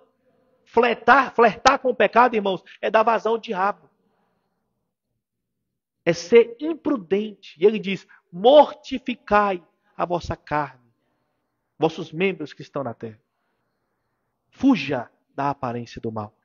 Essa é uma das evidências de salvação. Das evidências de regeneração. Você, quando foge do mal, você é, de fato, filho de Deus. É interessante, eu estava vendo uma pregação nesse texto do reverendo Augusto Nicodemos, e ele citou um livro, né, um livro onde Agostinho de Hipona, né, que era um pai da igreja da África, ele foi um rapaz que aproveitou muito a vida, né? Nós sabemos que ele viveu em gandaias, em fornicações, em prostituições, e ele encontrou o Senhor já de uma certa idade, e graças a Deus ele foi uma pessoa de grande apologética, defesa da fé cristã, né? E ele cita em um dos seus livros que assim que ele se converteu, Agostinho de Hipona, né? Assim que ele se converteu, estava andando em um caminho e uma das prostitutas que ele procurava viu ele passando e começou a gritá-lo. Agostinho! E ele começou a acelerar o passo, né? Começou a andar e acelerar o passo. Agostinho! E ele acelerando o passo. Daqui a pouco ele viu em uma situação que não tinha o que fazer mais. Ela falou assim, olha, sou eu, você não está reconhecendo? E ele virou para trás e falou assim, eu não sou eu. E correu. Por quê? Porque ele morreu. Ele não era mais o Agostinho de antigamente. De fato é o que nós temos que fazer. Fugir da aparência do mal. O mundo vai continuar sendo o mundo. O pecado vai continuar sendo pecado. Satanás continua sendo o tentador. Eu e você que foi regenerado. Eu e você que muda. Eu e você que tem a consciência do errado. Do mal.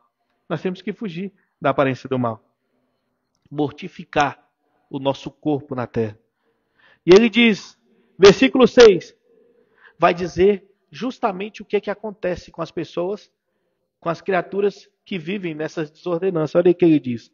Pelas quais coisas vem a ira de Deus sobre os filhos da desobediência.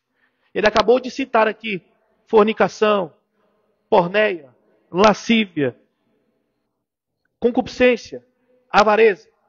E é por essas coisas que a ira de Deus vai cair nos filhos da desobediência. O que ele está dizendo aqui? O que é isso, pastor? Ele está dizendo justamente isso. Que eu e você morreu e Cristo escondeu a nossa vida com Ele em Deus para que nós não fôssemos punidos como estes aqui.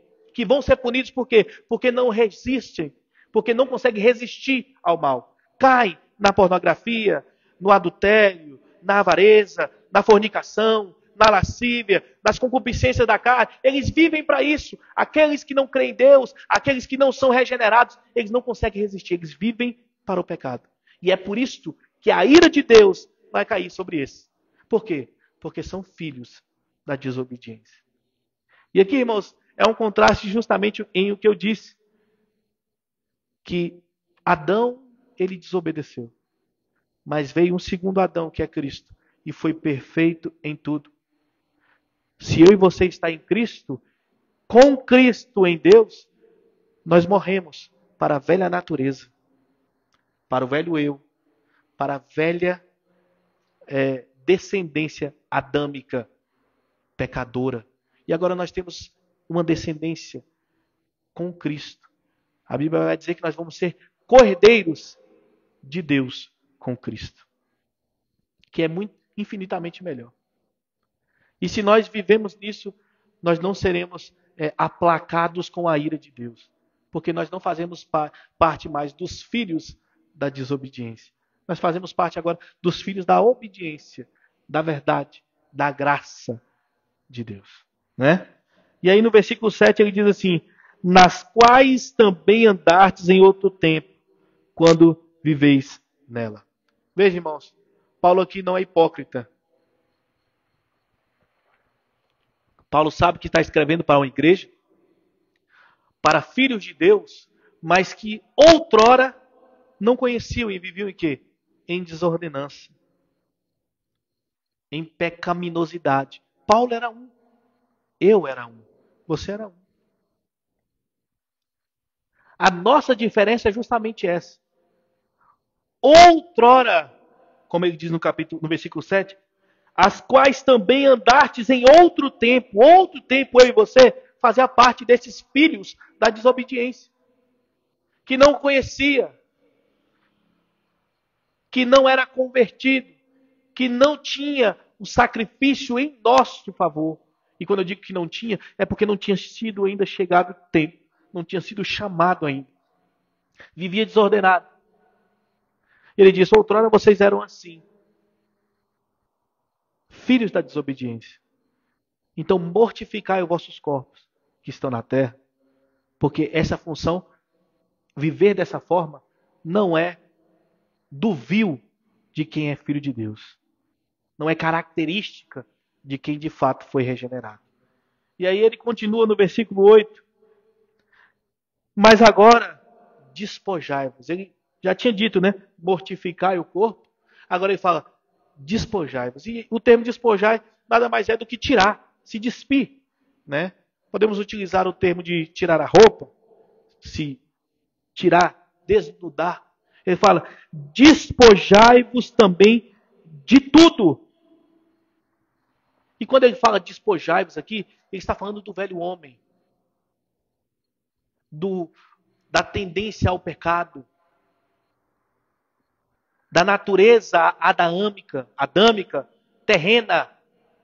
Despojem-se de tudo. E ele utiliza aqui mais alguns termos. Olha, ira, cólera, malícia, blasfêmia, comunicação obscena. E aqui nós não precisamos elencar tudo. Nós sabemos o que é ira. Nós sabemos que a Bíblia vai nos dizer que existe um certo tipo de ira que é justa, né? Que Paulo vai dizer, ireis, mas não pequeis. Nesse sentido, quando nós vemos algo errado, quando nós vemos algo injusto, nós ficamos irados com aquilo para quê? Para que se cumpra a justiça. De fato, isso é bom. Existe um certo tipo de ira justa que não leva ao pecado. Mas nós sabemos que essa ira aqui não é a ira justa. Ele está falando aqui do que peca, da maldade, da ira. Ele fala, olha, se despoje da ira, da ruindade, né? Da cólera, e aqui é a maldade, é você desejar o mal. Você, além de buscar a maldade, você desejar a maldade. Essa é a cólera, né, ou a maldade. Da malícia, né? Essa malícia nada mais é do que a maledicência. Você dizer, defamar, junto com a blasfêmia também. Que a blasfêmia vai falar mais da questão íntima, se você de fato crê e persevera, ao invés de você abertamente blasfemar contra a verdade de Deus. A maledicência é muito comum, inclusive, né, no nosso meio, né, irmãos? É muito comum. Hoje nós vivemos na era da comunicação e a pessoa não pode ouvir nada que ela sai daqui e vai lá nas redes sociais e coloca assim, tô triste. Aí, esperando as perguntas, né? O que foi? Está acontecendo o quê? Aí a pessoa, não, é porque o irmão fez isso, o irmão fez aquilo. Maledicência.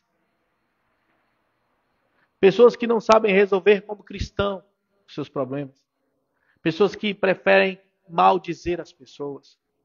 A Bíblia vai nos orientar, lá em Mateus, né? Nós vimos isso aí, quando Jesus orienta de como que nós devemos resolver as dissensões, os problemas dentro da igreja. Chamar o seu irmão, você está triste com o seu irmão, chama o seu irmão, conversa com ele. Não resolveu? Leva 2 pessoas. Não resolveu? Leva para o pastor. Não resolveu? O pastor vai levar para a igreja. Não é sair difamando as pessoas. Inclusive, Cristo vai dizer que homicídio é você chamar o outro de tolo. Você difamar. Maldizer. É um homicídio. Você está matando a fé, matando o caráter do irmão. É um homicídio. Cristo utiliza isso em Mateus capítulo 6. Né? E aí ele continua, né? Malícia, blasfêmia, comunicação obscena. Engraçado, irmãos, o quão tem sido normal palavrões, né? E não adianta me dizer que não existe um limiar entre saber o que pode ser dito e o que não pode ser dito. Ah, mas isso aqui pode ser palavrão para alguém e para mim não. Não existe isso, irmão. As pessoas tentam relativizar tudo. Nós sabemos que existe sim uma maneira de se portar. Existem sim coisas que não devem ser ditas. Maneiras que não devem ser feitas. Posturas que não devem ter tidas. E o cristão tem que ter uma maneira de se vestir. E quando eu digo se vestir, é com decência, com ordem. Ele tem que ter uma maneira de se falar. O que é com decência, com ordem. Tudo nesse sentido. Aqui nós não estamos falando de legalismo, nós estamos falando aqui de princípios. Como você vai falar? Paulo é claro em dizer, se despoje de tudo isso. Porque o velho homem, ele vive como quer. Ele fala o que quer, na hora que quer, sem pensar nas consequências, sem pensar em ferir o outro. O cristão não. O cristão tem que ser humilde e ele tem que ter uma maneira de se viver. Olha aqui. Se despoje da ira, da cólera, da malícia, da blasfêmia, das palavras obscenas, que são palavrões que saem da vossa boca. E ainda continua, não mintais, versículo 9, uns aos outros. Por quê? Porque vocês já se despiram do velho homem com os seus feitos. Veja, tudo isso faz parte do velho homem. Ira, malícia, cólera, maldade, né? Maledicência, blasfêmia. Palavrões, mentiras, tudo isso faz parte do velho homem.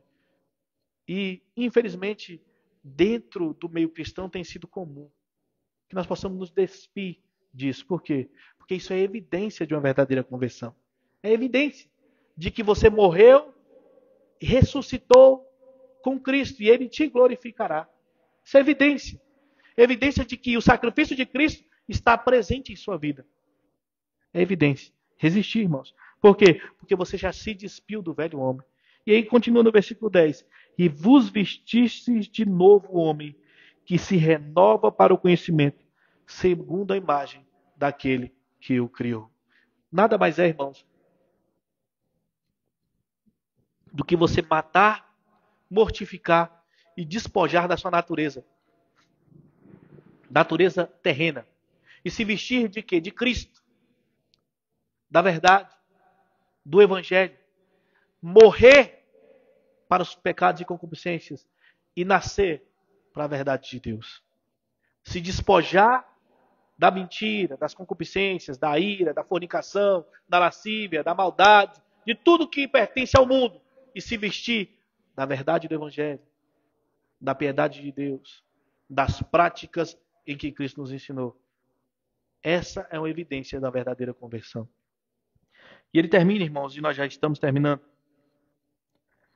no versículo 11 dizendo: onde não há grego, nem judeu, circuncisão, nem circuncisão, bárbaro, cita, servo ou livre, mas Cristo é tudo em todos.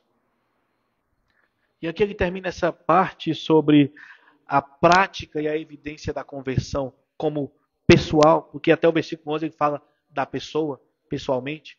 Nós vamos ver para frente, ele vai falar sobre as evidências da conversão na família, na sociedade, na igreja. Nós vamos ver até o final do capítulo 4, onde ele vai terminar o texto, ele vai falar de fato da prática. Mas aqui ele está falando da pessoa, daquele que foi regenerado, na prática pessoal.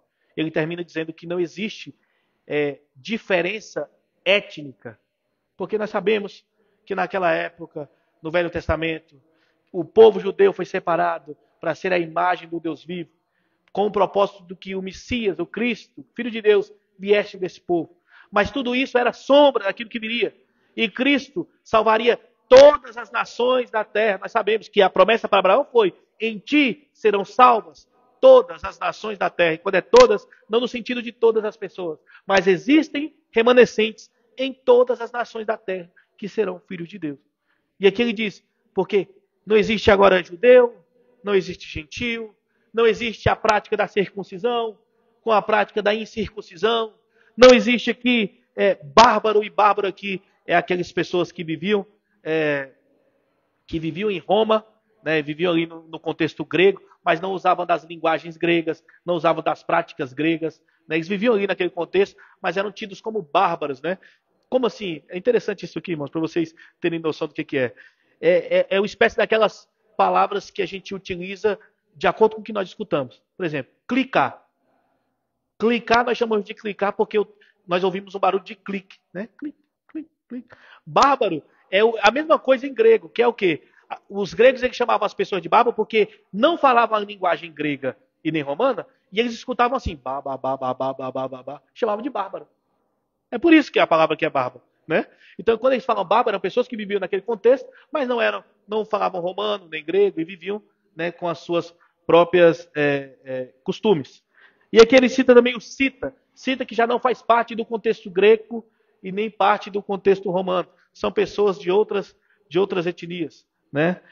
Servo ou livre, no sentido de escravo ou senhor. Não existe mais acepção.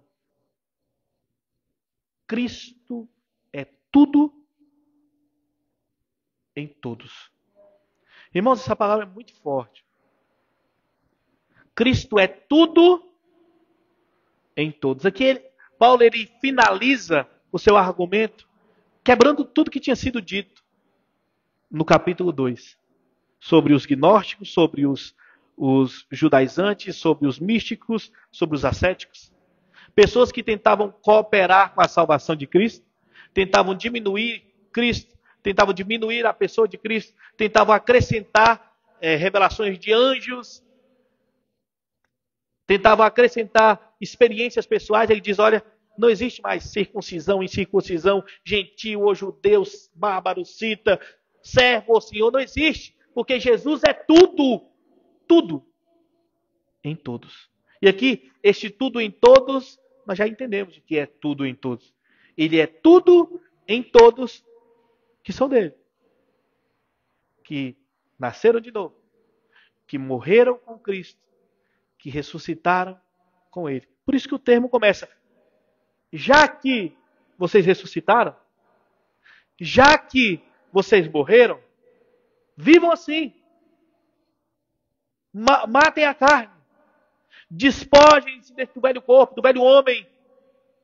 Não sejam como os filhos da desobediência. Vistam-se do novo homem. Porque Cristo é tudo em todos. Irmãos, e a aplicação prática para nós já viemos fazendo aplicações práticas aqui durante a pregação, é simplesmente essa. A evidência de uma verdadeira conversão, ela não é somente de ouvir, mas de prática. E nós sabemos que essa evidência, ela é pelo motivo exclusivo de que uma obra foi feita anteriormente no meu e no seu coração, no meu e no seu ser, por Jesus Cristo. Jesus Cristo, ele antes de nós matarmos o nosso corpo, antes de nós despojarmos do velho homem, antes de nós cumprirmos tudo o que Cristo está dizendo, antes ele fez a obra. Ele morreu, ele ressuscitou, e por isso nós fazemos o que fazemos hoje. Tudo isso não é para ser salvo, é evidência de que já estamos salvos.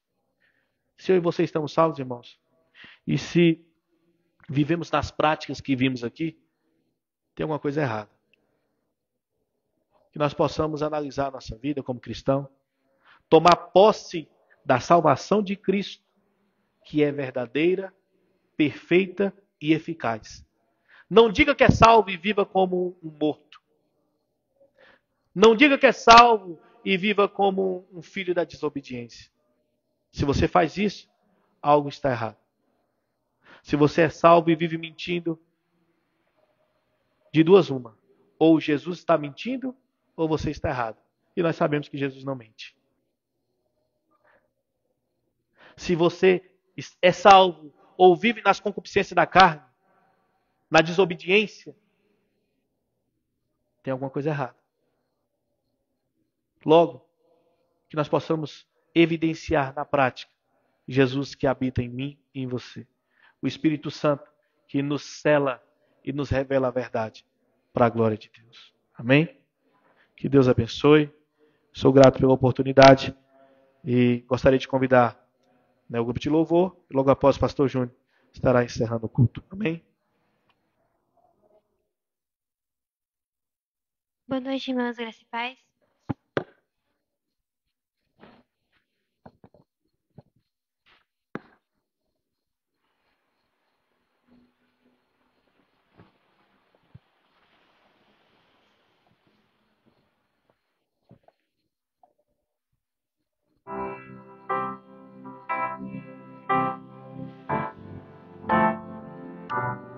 Foi nascido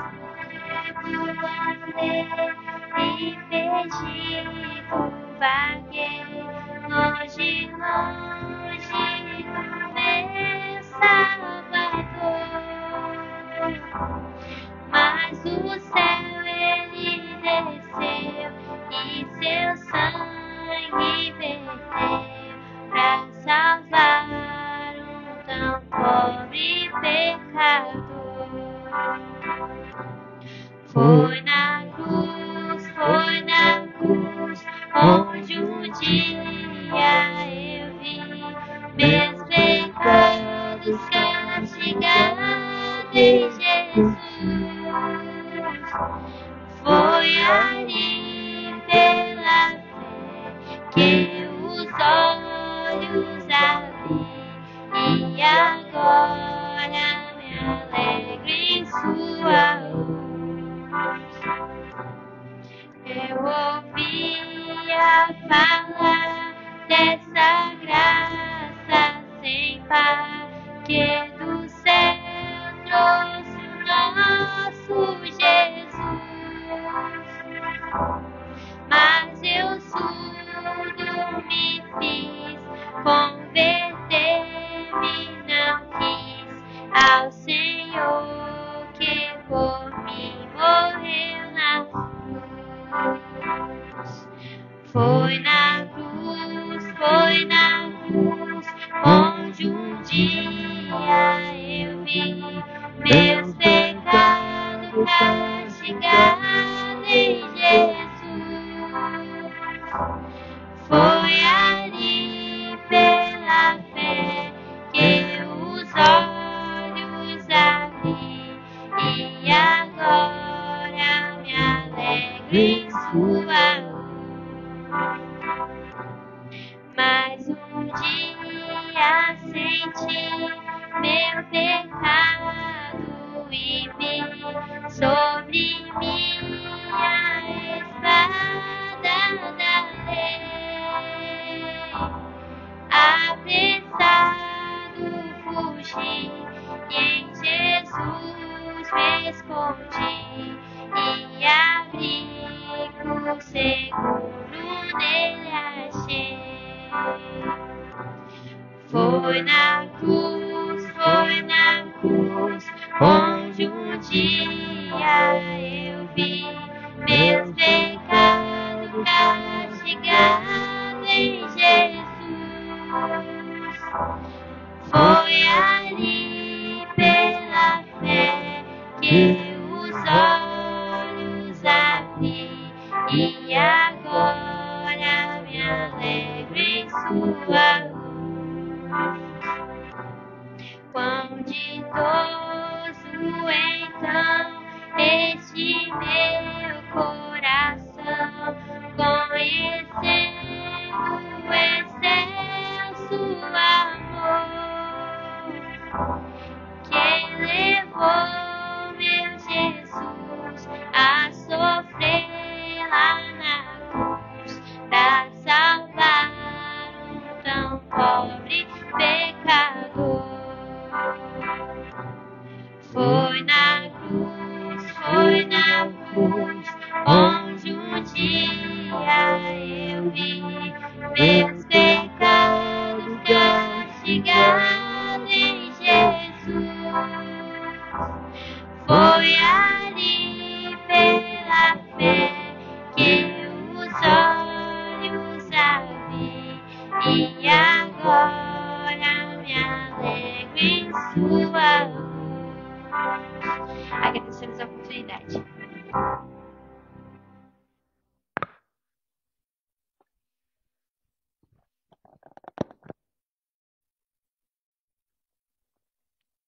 Amém, irmãos, glória a Deus. Uma palavra abençoada, nos chamando a refletir o que nós estamos fazendo da nossa vida aqui neste mundo. Como diz Paulo em Romanos, o que diremos, né? Quem nos livrará do corpo desta morte? Estamos num corpo que quer pecar o tempo todo, irmão. Ele quer pecar e peca. Mas nós temos o Espírito. Ele é que nos dá força. Ele é que nos dá a certeza da salvação. Então é por isso que nós adoramos. Não por nós mesmos, mas por Ele. Por Ele que nos chamou, Ele que nos separou e tem nos capacitado para isso. Amém, irmãos? Eu diria hoje, irmãos, que hoje seria um culto da libertação. Poderia ter botado a faixa lá fora. Culto de libertação. Mas não que o mundo prega, não é a libertação que o mundo prega. É a libertação do pecado, a libertação da vontade da carne. Esse é o verdadeiro culto de libertação. Que abre nossos olhos para que sejamos libertos da mentira, do falso evangelho, né? De uma vida regada da palavra de Deus. Isso sim nos instrui a salvação. Amém, irmãos? Eu agradeço a todos que estão conosco, que tiraram um tempo para estar aqui refletindo, compartilhando, como igreja do Senhor, congregando a palavra do Senhor. Os irmãos que nos assistem através das redes sociais, que o Senhor os abençoe. E que possamos a cada dia mais crescer no entendimento, na fé e na esperança da vida em Cristo Jesus. Amém, irmãos? Eu agradeço aos irmãos e queria entregar alguns recados. Todos os domingos estamos aqui às 18 horas, cultuando ao Senhor, estudando, aprendendo mais da vida em Cristo. E às quinta-feiras não é diferente com o pastor Rafael. Nós temos o estudo do Novo Testamento, nós estamos no livro de Mateus, chegando no finzinho já. Tudo isso, irmão, é alimentar-nos da verdade, para que a gente possa enfrentar a mentira. Porque não tem outro meio de você confrontar uma mentira, é sabendo a verdade. Amém? Eu convido os irmãos a se colocar de pé, para que nós possamos encerrar a reunião de hoje. Pai Santo e Eterno Deus, muito obrigado, Senhor, pela Tua palavra, que nos admoesta, que nos esclarece, que nos chama a atenção do que realmente é importante. É estarmos, Pai, andando de mãos dadas com o Senhor, iluminados pelo Teu Santo Espírito, Senhor Deus, conhecendo a verdade, para que não venhamos ser enganados, nem tropeçar, Pai. O Senhor vem cada dia mais cuidar de nós como igreja, assim como o Senhor tem feito desde o princípio, Pai, quando o Senhor veio e nos salvou da morte eterna. Pai, instrua cada família aqui representada, Senhor Deus. Aqueles que não puderam vir, o Senhor conhece o coração de cada um e as dificuldades de cada um. Que o Senhor possa esclarecer, Pai, a dúvida, a angústia de cada coração. Pai, abençoa, Senhor Deus, a nossa nação, a nossa cidade e as nossas famílias. Assim nós oramos e te agradecemos no nome do Senhor Jesus Cristo. Amém, irmãos. Está encerrado o culto.